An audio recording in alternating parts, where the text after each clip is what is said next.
Matthew chapter 16. The Pharisees and Sadducees came to Jesus and tested him by asking him to show them a sign from heaven.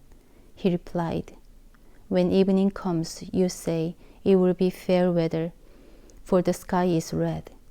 And in the morning, today it will be stormy, for the sky is red and overcast. You know how to interpret the appearance of the sky, but you cannot interpret the signs of the times. A wicked and adulterous generation looks for a sign, but none will be given it except the sign of Jonah." Jesus then left them and went away. When they went across the lake, the disciples forgot to take bread. "Be careful," Jesus said to them. "Be on your guard against the yeast of the Pharisees and Sadducees." They discussed this among themselves and said, "It is because we didn't bring any bread." Aware of their discussion, Jesus asked, "You of little faith, why are you talking among yourselves about having no bread? Do you still not understand? Don't you remember the 5 loaves for the 5,000 and how many basketfuls you gathered? Or the 7 loaves for the 4,000 and how many basketfuls you gathered? How is it you don't understand that I was not talking to you about bread? But be on your guard against the yeast of the Pharisees and Sadducees." Then they understood that he was not telling them to guard against the yeast used in bread, but against the teaching of the Pharisees and Sadducees. When Jesus came to the region of Caesarea Philippi, he asked his disciples, "Who do people say the Son of Man is?" They replied, "Some say John the Baptist, others say Elijah, and still others Jeremiah or one of the prophets." "But what about you?" he asked. "Who do you say I am?" Simon Peter answered, "You are the Messiah, the Son of the living God." Jesus replied, "Blessed are you, Simon, son of Jonah, for this was not revealed to you by flesh and blood, but by my Father in heaven. And I tell you that you are Peter, and on this rock I will build my church, and the gates of Hades will not overcome it. I will give you the keys of the kingdom of heaven. Whatever you bind on earth will be bound in heaven, and whatever you loose on earth will be loosed in heaven." Then he ordered his disciples not to tell anyone that he was the Messiah. From that time on, Jesus began to explain to his disciples that he must go to Jerusalem and suffer many things at the hands of the elders, the chief priests, and the teachers of the law, and that he must be killed, and on the 3rd day be raised to life. Peter took him aside and began to rebuke him. "Never, Lord," he said. "This shall never happen to you." Jesus turned and said to Peter, "Get behind me, Satan. You are a stumbling block to me. You do not have in mind the concerns of God, but merely human concerns." Then Jesus said to his disciples, "Whoever wants to be my disciple must deny themselves and take up their cross and follow me. For whoever wants to save their life will lose it, but whoever loses their life for me will find it. What good will it be for someone to gain the whole world, yet forfeit their soul? Or what can anyone give in exchange for their soul? For the Son of Man is going to come in his Father's glory with his angels, and then he will reward each person according to what they have done. Truly I tell you, some who are standing here will not taste death before they see the Son of Man coming in his kingdom.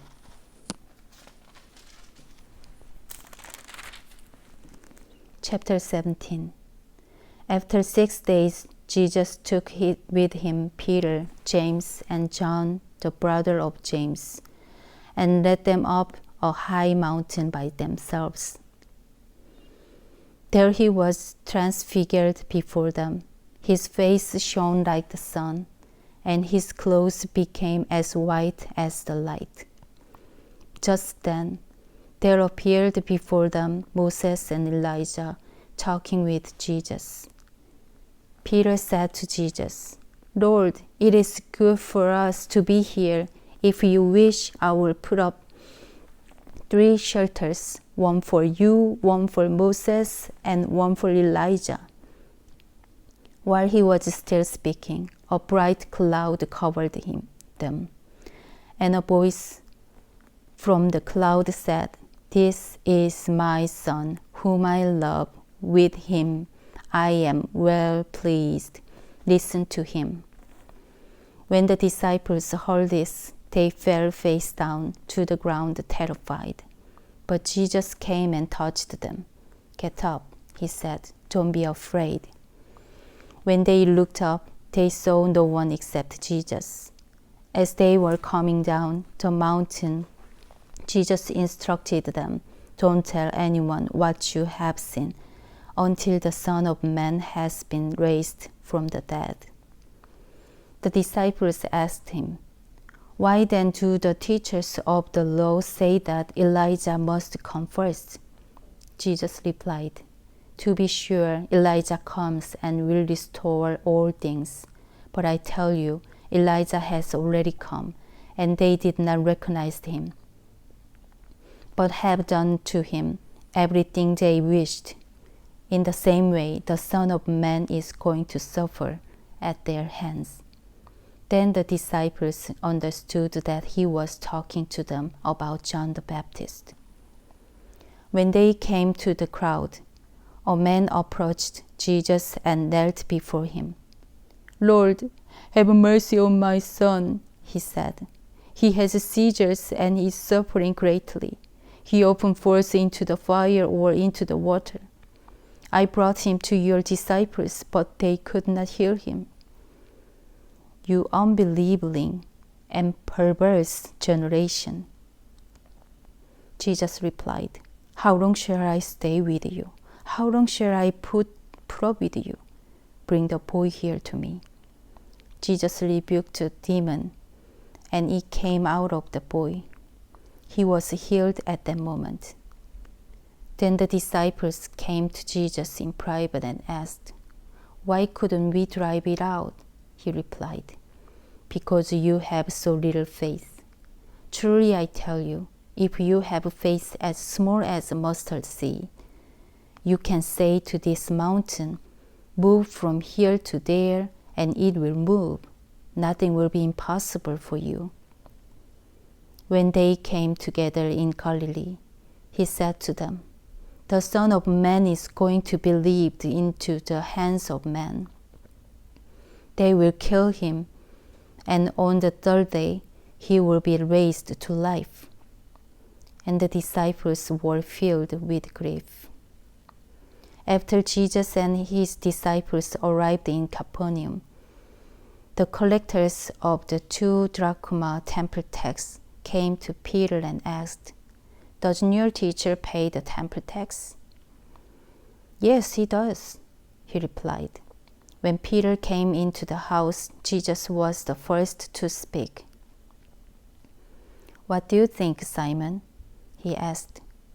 "From whom do the kings of the earth collect duty and taxes? From their own children or from others?" "From others," Peter answered. "Then the children are exempt," Jesus said to him. "But so that we may not cause offense, go to the lake and throw out your line. Take the first fish you catch, open its mouth, and you will find a 4 drachma coin. Take it and give it to them for my tax and yours." Chapter 18. At that time, the disciples came to Jesus and asked, "Who then is the greatest in the kingdom of heaven?" He called a little child to him and placed the child among them. And he said, "Truly I tell you, unless you change and become like little children, you will never enter the kingdom of heaven. Therefore, whoever takes the lowly position of this child is the greatest in the kingdom of heaven. And whoever welcomes one such child in my name welcomes me. If anyone causes one of these little ones, those who believe in me, to stumble, it would be better for them to have a large millstone hung around their neck and to be drowned in the depths of the sea. Woe to the world, because of the things that cause people to stumble. Such things must come. But woe to the person through whom they come. If your hand or your foot causes you to stumble, cut it off and throw it away. It is better for you to enter life maimed or crippled than to have 2 hands or 2 feet and be thrown into eternal fire. And if your eye causes you to stumble, gouge it out and throw it away. It is better for you to enter life with 1 eye than to have 2 eyes and be thrown into the fire of hell. See that you do not despise one of these little ones, for I tell you that their angels in heaven always see the face of my Father in heaven. What do you think? If a man owns 100 sheep, and one of them wanders away, will he not leave the 99 on the hills and go to look for the one that wandered off? And if he finds it, truly I tell you, he is happier about that one sheep than about the 99 that did not wander off. In the same way, your Father in heaven is not willing that any of these little ones should perish. If your brother or sister sins, go and point out their fault just between the 2 of you. If they listen to you, you have won them over. But if they will not listen, take 1 or 2 others along, so that every matter may be established by the testimony of 2 or 3 witnesses. If they still refuse to listen, pray to the church, and if they refuse to listen even to the church, treat them as you would a pagan or a tax collector. Truly I tell you, whatever you bind on earth will be bound in heaven, and whatever you lose on earth will be loosed in heaven. Again, truly I tell you that if 2 of you on earth agree about anything they ask for, it will be done for them by my Father in heaven. For where 2 or 3 gather in my name, there am I with them." Then Peter came to Jesus and asked, "Lord, how many times shall I forgive my brother or sister who sins against me? Up to 7 times?" Jesus answered, "I tell you, not 7 times, but 77 times. Therefore, the kingdom of heaven is like a king who wanted to settle account with his servants. As he began the settlement, a man who owed him 10,000 bags of gold was brought to him. Since he was not able to pay, the master ordered that he and his wife and his children and all that he had be sold to repay the debt. At this the servant fell on his knees before him. "Be patient with me," he begged, "and I will pay back everything."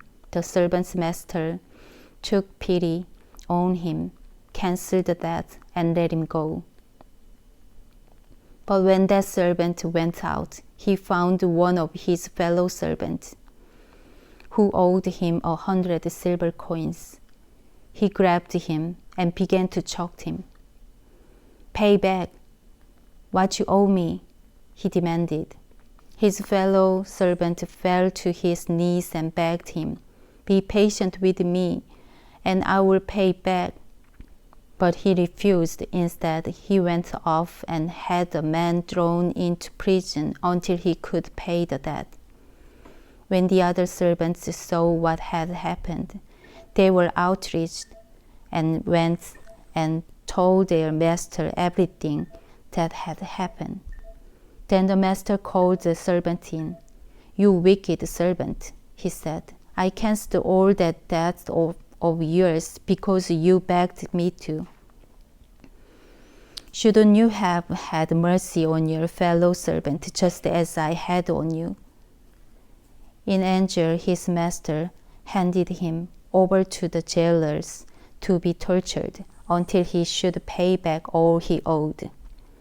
This is how my heavenly Father will treat each of you unless you forgive your brother or sister from your heart. Amen.